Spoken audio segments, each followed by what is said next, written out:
பொதுவாக யோகா தியானம் பண்ணுறது மட்டுமல்லாமல் இவர்களுக்கு பாக்யாதிபதியாக வரக்கூடிய குரு பகவானை பலப்படுத்தினால், குரு பகவானுக்கு உண்டான மஞ்சள் புஷ்பராகம் என்ற ஒரு ரத்தினத்தை அணிந்து கொள்வதன் மூலம் அந்த குழந்தையுடைய டென்ஷன், கோபம், பிடிவாதம் ஒரு 90% குறையும். குறிப்பாக தேதியிலேயோ, தேதி மாத வருட கூட்டு எண்ணிலயோ 6ஆம் நம்பர் இல்ல அப்படின்னா, நீங்கள் அந்த புஷ்பராகத்தை அணிந்து கொள்வதன் மூலம், அந்த குழந்தை ரொம்பவும் ஃபோக்கஸ்டாவும், அந்த எனர்ஜி லெவல் வந்து சிதறாமல், ஆக்கப்பூர்வமாக ஒரு கான்சன்ட்ரேஷனுடன் அந்த எனர்ஜியை சேனலைஸ் பண்ணக்கூடிய அமைப்பு என்பது இவர்களுக்கு ஏற்படும்.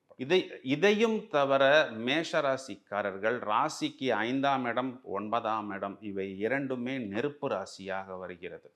இப்போ நெருப்பு அப்படிங்கும் பொழுது 5ஆம் இடம் சிம்மத்தை குறிக்காட்டுவதனால் இவர்கள் சிவ வழிபாடு, குறிப்பாக இந்த திருவண்ணாமலை மாதிரி இந்த ஜோதி வரக்கூடிய இடங்கள்ல சிவ வழிபாடு செய்வதும், நெருப்பு சம்பந்தப்பட்ட வழிபாடு, அதாவது புனிதமான யாகங்கள் செய்து கொள்வது, குரு வழிபாடு செய்து கொள்வது, அனைத்துமே இவர்களுக்கு நல்ல ஒரு அனுகூலமான பலன்களை ஏற்படுத்தி கொடுக்கும். முருகன் வழிபாடு இவர்களுக்கு கைமேல் பலன் கொடுக்கக்கூடியது.